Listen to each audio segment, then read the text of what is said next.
Welcome back to the Morning Brew, everyone. We're happy to have your company this morning, 2 days before Labor Day. Does it still resonate, the meaning of Labor Day that started 83 years ago when Tubal Uriah Buzz Butler marched across a large cross-section of South and Central Trinidad to raise awareness against the colonial government?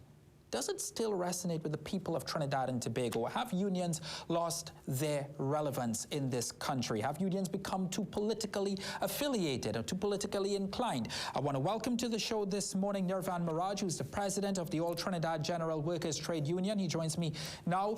Nirvan, good morning to you. Thank you very much for joining us.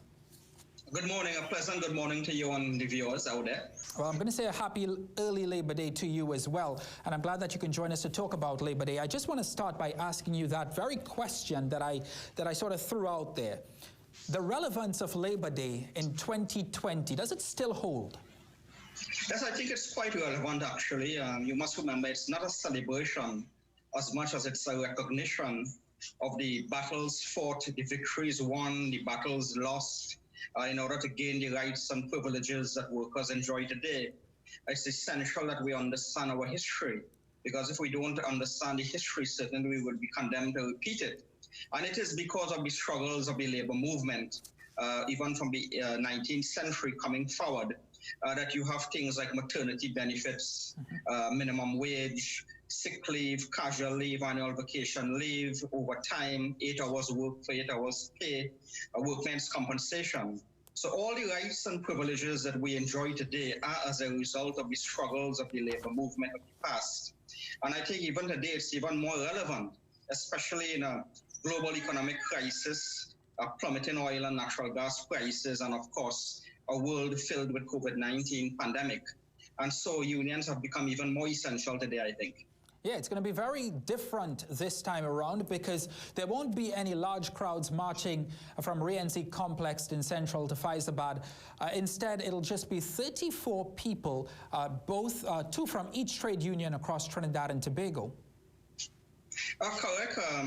The leadership of the trade union movement, that is the joint trade union movement, of which the All Trinidad General Workers Trade Union is a part of, we will certainly be taking up the walk in order to highlight. It's a symbolic gesture to highlight, as I said before, the battles that were fought in the past. Even though the thousands of workers who would be wanting to come and join that march will be unable to do so, at least at the leadership level, the trade union movement will do what it has to do to continue to highlight the issues of the workers, while at the same time paying homage and obeisance and recognition to those who would have gone before us. So I think the march is still relevant. It's very important. Yeah, I wanted to ask you that very question because when we look back, and should we reflect to the 1930s when, you know, Tubal Uriah Buzz Butler would have led those protests against the colonial government, how much has changed with trade unions down the years, Nirvan?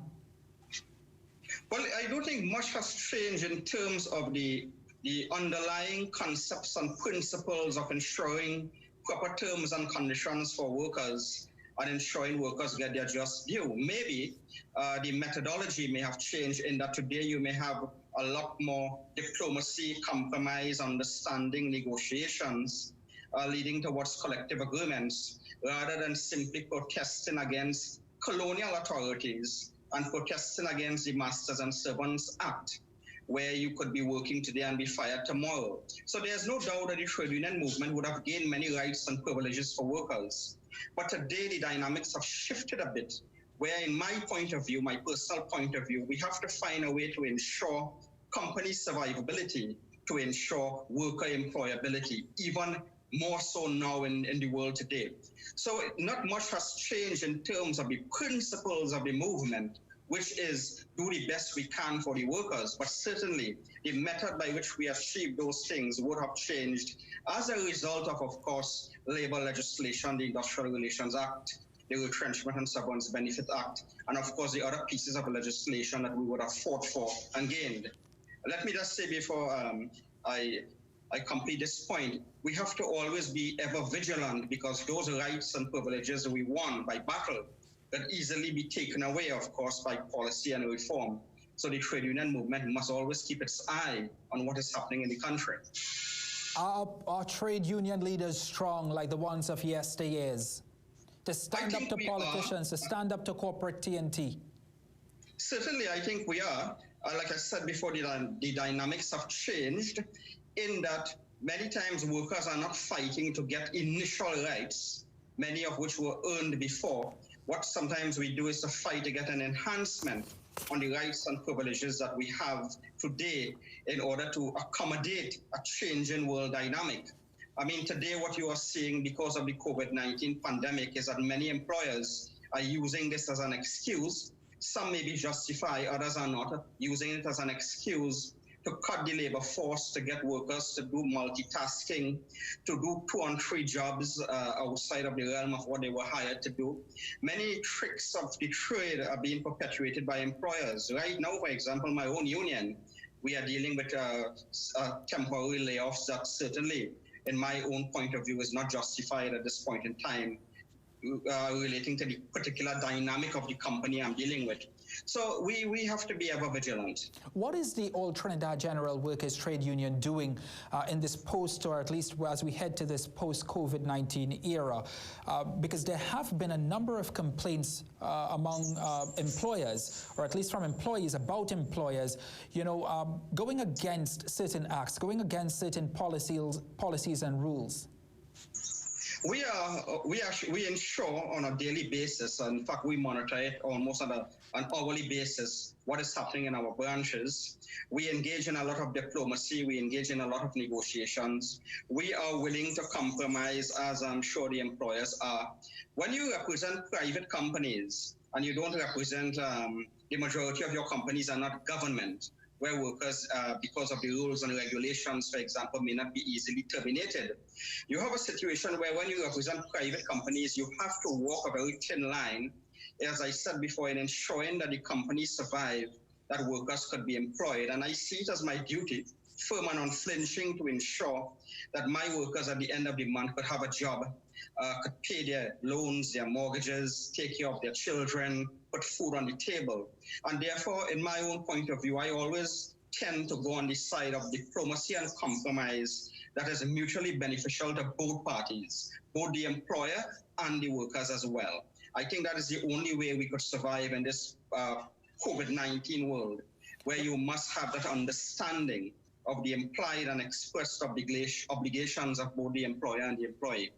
And both parties must adhere to the highest principles of proper and good industrial relations practices. All right, Nirvan, I have a couple questions that I just want to stick in very quickly before the 7 o'clock news. One of them being a post-COVID-19 world and country.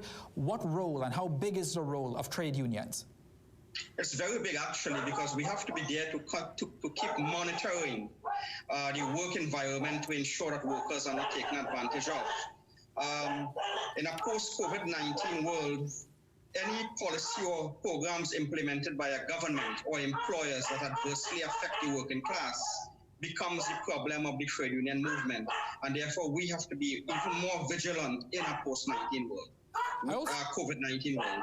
I also want to ask you your message, because this time around there will be no people following the trade union leaders to Faizabad this time around. Instead, they'll have to follow virtually via social media platforms. So what will be your message to your thousands of followers, to the thousands of workers under the All Trinidad General Trade Workers Union movement? What would be your message to them on this Labor Day?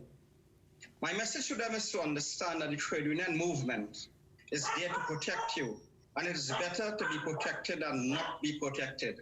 And as you view the march of the leaders on social media, on the Facebook page of both the OWTU and the All Trinidad and other unions as well, I want the membership and the workers to understand the historical dynamic of the trade union movement, all that it has achieved, all that it is doing to maintain the rights and privileges enjoyed, and the battles that we are continuing to fight on behalf of the workers. And all I can say to workers is to help us, to help you, to ensure that you are given your just due. I know that you guys have also nailed down the point to workers, because some may not be aware still, and we just want to nail home the point that workers will not be allowed to march with the trade union leaders to Faizabad this time around.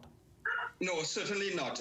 Only the leadership, the President General and the Secretary General of each union will be allowed to march on Labor Day. And again, it's a symbolic gesture where the workers can't come out, the leadership have taken up the mantle to conduct that march in honor of the heroes that have gone before us. What type of COVID-19 regulations and rules will be followed still? Because there'll be 34 people at least marching to Faizabad.